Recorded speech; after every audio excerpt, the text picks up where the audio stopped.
Assalamualaikum warahmatullahi wabarakatuh. Saya Mawaddah Mentari, peserta Latsar CPNS tahun 2022 BPSDMD Provinsi Kalimantan Selatan, golongan 2, angkatan 11, kelompok 4, NDH 35. Di sini saya diberi tugas tentang analisis isu efektivitas kinerja berdasarkan tupoksi perawat. Untuk lebih jelasnya silahkan menyimak video berikut ini. Isu secara umum diartikan adalah sebagai suatu fenomena atau kejadian yang diartikan sebagai masalah.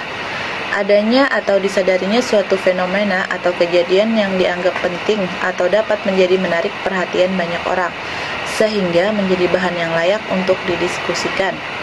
Yang selanjutnya ada daftar isi. Yang pertama yaitu adalah pra-analisis. Yang kedua, penapisan isu prioritas dengan metode USG. Yang ketiga, menganalisis akar masalah dengan metode Fishbone. Yang keempat, menemukan pemecahan masalah dengan metode SWOT atau SWOT. Yang kelima, menyusun alternatif pemecahan masalah. Untuk selanjutnya adalah pra-analisis. Untuk pra-analisisnya yaitu yang pertama, menurunnya kepatuhan pasien dan penunggu terhadap protokol kesehatan di lingkungan rumah sakit. Yang kedua, belum optimalnya aktivitas cuci tangan sebagai bentuk pengendalian dan pencegahan penyakit infeksi.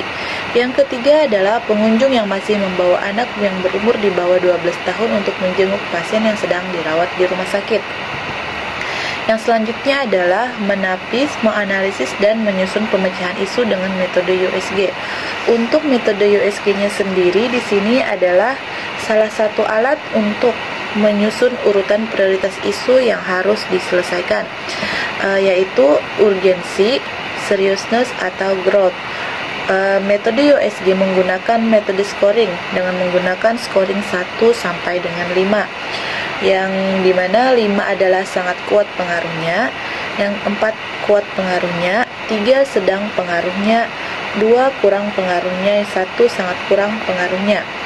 Yang dimana di sini adalah isu atau masalahnya yang pertama, menurunnya kepatuhan pasien dan penunggu terhadap protokol kesehatan di lingkungan rumah sakit. Untuk urgensinya adalah dengan nilai 5, seriusnya dengan nilai 4, grow-nya dengan nilai 4, yaitu dengan jumlah 13. Untuk yang kedua adalah belum optimalnya cuci tangan sebagai bentuk pengendalian pencegahan penyakit infeksi. Untuk urgensinya yaitu dengan nilai 4, seriousness-nya dengan nilai 4, grow-nya dengan nilai 4, di mana jumlahnya adalah 12. Yang ketiga adalah pengunjung yang masih membawa anak berumur di bawah 12 tahun untuk menjenguk pasien yang sedang dirawat di rumah sakit. Untuk urgensinya yaitu dengan nilai 4, seriousness-nya dengan nilai 3, grow-nya dengan nilai 3, di mana jumlahnya adalah 10. Lalu dari metode USG tersebut, dengan isu yang terpilih adalah menurunnya kepatuhan pasien dan penunggu terhadap protokol kesehatan di lingkungan rumah sakit. Selanjutnya adalah menganalisis akar masalah dengan metode Fishbone. Pada metode Fishbone, pada kepalanya yaitu menurunnya kepatuhan pasien dan penunggu terhadap protokol kesehatan di lingkungan rumah sakit. Untuk kerangkanya yaitu ada yang pertama untuk manusianya, yaitu merasa tidak berbahaya karena belum terserang penyakit. Selanjutnya sikap acuh terhadap peraturan. Untuk selanjutnya yaitu manajemen, di dalamnya adalah tidak ada ketegasan dan konsistensi dalam penerapan sanksi pelanggaran. Selanjutnya kurang pengawasan.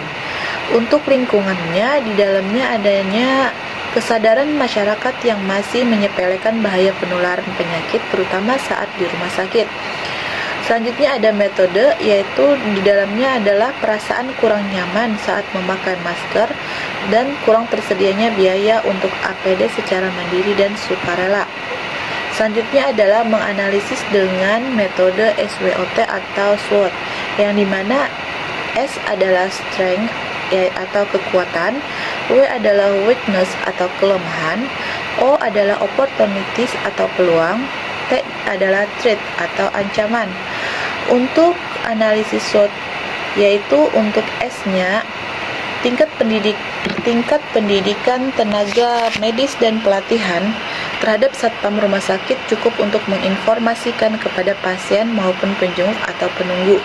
Dan kedua, banyak media promosi kesehatan yang bisa mengedukasi pasien dan penjenguk atau penunggu. Untuk weakness-nya, yaitu yang pertama adalah menurunnya angka kematian akibat COVID-19 menjadi membuat pasien dan penjenguk atau penunggu menjadi lengah. Yang kedua, kurangnya pengawasan langsung dan berkala. Yang ketiga, sanksi apabila melanggar prokes di rumah sakit tidak tersampaikan secara jelas. Selanjutnya adalah untuk opportunities-nya. Yang pertama adalah kebijakan pemerintah yang mendukung tetap dilakukan prokes di semua tempat. Yang kedua, meningkatnya jumlah kunjungan harian ke rumah sakit. Untuk selanjutnya yaitu yang pertama adalah pasien dan penjenguk atau penunggu menolak menerima edukasi karena merasa tidak penting. Yang kedua yaitu sanksi pelanggaran dianggap sebagai hambatan dalam pelayanan. Untuk selanjutnya yaitu ada alternatif pemecahan masalah. Untuk yang pertama yaitu alternatif penyelesaiannya yaitu melakukan sosialisasi berkala, adanya berbagai media seputar pentingnya prokes DRS kepada pasien dan penunggu atau penjenguk. Tahapannya yaitu membuat media edukasi, yang selanjutnya berkoordinasi dengan pihak terkait. Hasil yang diharapkan yaitu adalah pasien dan penunggu atau penjenguk mengetahui pentingnya melakukan prokes. Untuk pihak terkaitnya yaitu tenaga kesehatan yang bertugas atau petugas pelayanan. Yang kedua adalah alternatif penyelesaiannya yaitu melakukan pemantauan melalui CCTV. Tahapannya yaitu menyiapkan CCTV, selanjutnya berkoordinasi dengan bagian keamanan dan tim pengawas. Untuk hasilnya yang diharapkan adalah pasien dan penunggu atau pengunjung akan lebih patuh dan memudahkan tim pengawas. Untuk pihak terkaitnya yaitu manajemen rumah sakit, pengawas prokes, dan tim keamanan. Sekian penjelasan dari saya. Terima kasih. Wassalamualaikum warahmatullahi wabarakatuh.